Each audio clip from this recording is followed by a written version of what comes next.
friends, welcome to Madras Samayal. இன்னைக்கு நம்ம Madras Samayalல pineapple halwa எப்படி பண்றதுன்னு பார்க்கலாம். அல்வானாலே நம்ம எல்லாருக்குமே ரொம்ப பிடிக்கும். அதுலயும் நம்ம பண்ணக்கூடிய இந்த pineapple halwa வந்து இன்னும் நல்ல வாசனையா, நல்ல ஃப்ளேவர்ஃபுல்லா, அதனால ரொம்ப டேஸ்டா இருக்கும். இது பண்றதுக்கு ஃபர்ஸ்ட் வந்து நம்ம ரவையை ஊற வச்சிடலாம். அதுக்கு நான் இன்னைக்கு வந்து 1/2 கப் ரவை எடுத்துர்க்கேன். இதை வந்து ஒரு பவுல்ல மாத்திக்கோங்க. இது கூடவே 1 கப் போல தண்ணி சேர்த்துக்கோங்க. சேர்த்துட்டு ரவை வந்து ஒரு 20 ல இருந்து 30 நிமிஷம் போல ஊறட்டும். ரவை ஊறிட்டு இருக்கிற நேரத்துல நம்ம வந்து பைனாப்பிள் ரெடி பண்ணிரலாம். அதுக்கு நமக்கு வந்து நல்ல பழுத்த பைனாப்பிளா எடுத்துக்கோங்க. ஏன்னா அதுல தான் வந்து நல்ல வாசனையும் இருக்கும், நல்ல இனிப்பாவும் இருக்கும். நான் வந்து அதை வந்து கொஞ்சம் மீடியம் சைஸ்ட் பீஸஸா கட் பண்ணி வச்சிருக்கேன். தண்ணி சேர்க்காம நல்லா அரைச்சி இந்த மாதிரி எடுத்துட்டு வந்திருக்கேன். இப்போ இதை வந்து லைட்டா நம்ம வந்து வடிகட்டி வச்சிடலாம். ஏன்னா வந்து கொஞ்சம் அந்த நார் மாதிரி இருக்கிறதெல்லாம் வந்துடும். அது வந்து நம்ம இது வந்து ஆப்ஷனல் தான். வடிகட்டி சேர்க்கும்போது இன்னும் கொஞ்சம் கூட நல்லா ஸ்மூத்தா இருக்கும் நம்மளோட அல்வா. நமக்கு வந்து மினிமம் 1 கப் வேணும். அப்பதான் வந்து பைனாப்பிள் அல்வாக்கு அந்த ஃப்ளேவர் அந்த டேஸ்ட்லாம் நல்லா இருக்கும். 1 கப்ல இருந்து ஒரு 1.5 கப் வரைக்குமே நம்ம சேர்த்துக்கலாம். இப்போ நம்மளோட ரவையும் வந்து ஒரு 1/2 மணி நேரம் ஊறி இருக்கு. இதையும் வந்து ஒரு மிக்ஸி ஜார்ல மாத்திக்கோங்க. மாத்திட்டு நல்லா அரைச்சி எவ்வளவு நல்லா மையா அரைக்க முடியுமோ அந்த அளவுக்கு நல்லா நைஸா அரைச்சி இந்த மாதிரி எடுத்துட்டு வந்திருக்கேன். இப்போ நம்ம எந்த பேன்ல பண்ண போறோமோ அந்த பேன்ல இப்படி ஒரு தடவை வடிகட்டிக்கோங்க. ஏன்னா ரவையிலயும் வந்து சில நேரம் நமக்கு வந்து அடிபடாம பீசஸ் இருக்கும், ஒரு மாதிரி சின்னதா இருக்கும். அது வந்து நம்ம இது வந்து ஆப்ஷனல் தான். வடிகட்டி சேர்க்கும்போது இன்னும் கொஞ்சம் கூட நல்லா ஸ்மூத்தா இருக்கும் நம்மளோட அல்வா பார்க்கிறதுக்கு. இது கூடவே நம்ம ரெடி பண்ணி வச்சிருக்கக்கூடிய பைனாப்பிள் பல்ப் பியூரி அதையும் உள்ள சேர்த்துடலாம். அதுக்கப்புறமா 1 கப் தண்ணி சேர்த்துக்கோங்க. எல்லாத்தையும் சேர்த்துட்டு நம்ம நல்லா கலந்துட்டு இப்போ வந்து நம்ம ஸ்டவ்ல வச்சு வேக வைக்க போறோம். இப்போ வந்து நம்ம ஸ்டவ் ஆன் பண்ணிட்டு இதை வந்து நம்ம வேக வைக்கலாம். அப்படியே கொஞ்ச நேரத்துக்கு அப்புறமா இப்போ கொஞ்சம் தண்ணியா இருக்கு, கொஞ்ச நேரத்துக்கு அப்புறமா அப்படியே கெட்டியாகி வரும். நல்ல பழுத்த பைனாப்பிள் நம்மக்கிட்ட வந்து மீதி இருக்குது அப்படின்னா அதை வந்து டக்குன்னு அரைச்சிட்டு இந்த மாதிரி ரெடி பண்ணிடலாம். ரொம்ப நல்லாயிருக்கும். இப்போ பார்த்தோம் அப்படின்னா கொஞ்சம் அப்படியே நல்ல ஒரு பேஸ்ட் மாதிரி வந்திருக்கு. இந்த ஸ்டேஜில் நம்ம வந்து சர்க்கரை சேர்க்க போகிறோம். நான் இன்றைக்கி வந்து 1.25 கப் சர்க்கரை சேர்த்துருக்கேன்.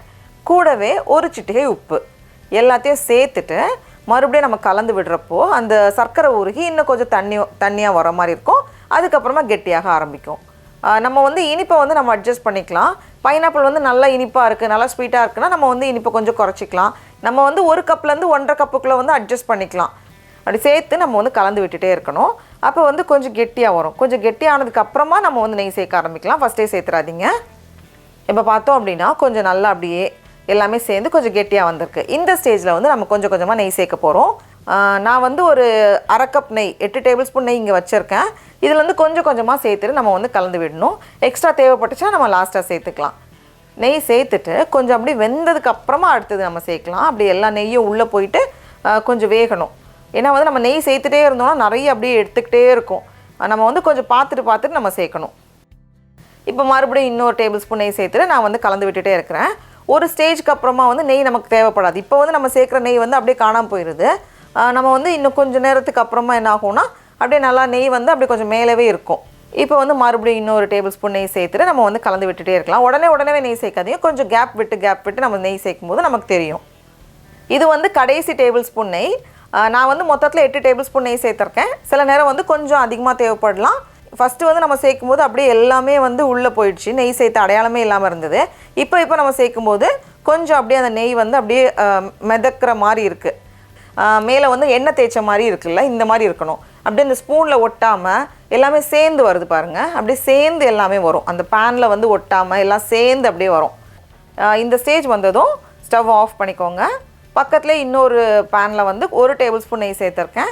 அதில் வந்து கொஞ்சம் உடைச்ச முந்திரி பருப்பு அதை உள்ளே சேர்த்துட்டு முந்திரி பருப்பு நல்ல ஒரு கோல்டன் ப்ரௌன் கலர் வந்ததும் நம்ம ஸ்டவ் ஆஃப் பண்ணிவிட்டு இதை உள்ளே சேர்த்துடலாம். அப்படியே எல்லாத்தையும் சேர்த்துட்டு அதை மிக்ஸ் பண்ணும்போது அவ்வளோ சூப்பராக இருக்கும். அந்த கலர் அந்த நம்ம எக்ஸ்ட்ரா கலர்லாம் சேர்க்கலை, இருந்தாலுமே அந்த பைனாப்பிளில் இருக்கிற கலரே வந்து நமக்கு போதுமான அளவுக்கு நல்ல ஒரு பிரைட்னஸ் கொடுக்கும். இது வந்து நல்ல ஒரு வாசனையோடு இருக்கும். இந்த அல்வா வந்து அப்படியே சாப்பிட்டுக்கிட்டே இருக்கலாம், அந்த அளவுக்கு நல்லாயிருக்கும். இது வந்து கொஞ்சம் ஆறுனதுக்கப்புறமா நம்ம அதை எடுக்கும்போது எவ்வளோ அழகாக இருக்குது பாருங்கள். சான்ஸே இல்லை. அவ்வளோ நல்ல வாசனையாகவும் இருக்கும், டேஸ்ட்டும் சூப்பராக இருக்கும். சடா, நம்மளோட பைனாப்பிள் அல்வா சூப்பராக ரெடியாக இருக்குது. ஆஹாஹாஹா, அது நம்ம வந்து மிக்ஸ் பண்ணும்போதே நல்ல ஒரு பைனாப்பிள் ஃப்ளேவரோட சான்ஸே இல்லை, நான் சும்மா சொல்லலை. அதை அப்படி நம்ம சாப்பிடும்போது அந்த பைனாப்பிளில் ஒரு சின்ன ஒரு புளிப்புத்தன்மை இருக்கும்ல, அதோட இது வந்து நாக்கில் வந்து கோட் ஆகும்.